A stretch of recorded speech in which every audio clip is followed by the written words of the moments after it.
मुस्लिम की रिवायत है कि एक मर्तबा मैं आपको बात समझाता हूं, इन मसाइल में शर्म नहीं करनी चाहिए।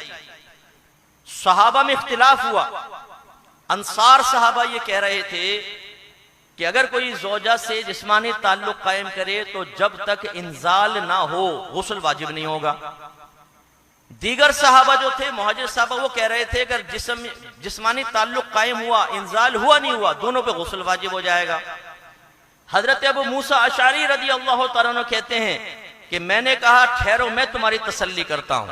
मैं गया सईदा आयशा सिद्दीका रदी अल्लाह तआला अन्हा के पास और जाकर कहा कि ए मोमिनीन की वालिदा, मैं आपसे एक मसला पूछना चाहता हूं लेकिन मुझे शर्म आती है। सईदा आयशा सिद्दीका रदी अल्लाह तआला अन्हा ने फरमाया कि ये बताओ, अगर तुम अपनी सगी माँ से कोई मसला मालूम करते तो शर्म करते, तो मैं भी तुम्हारी माँ हूं, तुम्हारी रूहानी वालिदा हूं, तुम क्वेश्चन करो। कहा कि सहाबा में इख्तिलाफ हो गया है कि गुस्ल किस सूरत में वाजिब होगा।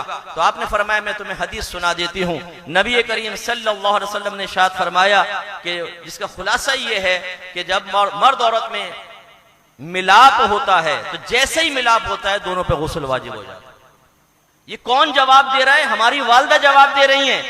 सईदा आयशा सिद्दीका तय्यबा ताहिरा मुजतहिदा जवाब दे रही हैं और सहाबा को सिखा रही हैं मसाइल, क्योंकि ये बहुत से मसाइल ऐसे थे जो सईदा आयशा से ही सीख सकते थे, सरकार ने खास उनको बताए थे।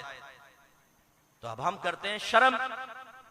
अब हमें ये मालूम नहीं होता कि जिस्मानी रिलेशन कहां तक जायज है कहां तक ना जायज है। अभी रमजान आ रहा है, बहुत सौ को मालूम ही नहीं होता कितना बीवी से ताल्लुक कायम कर सकते हैं कितना नहीं, वो फिर हद से आगे बढ़ जाते हैं।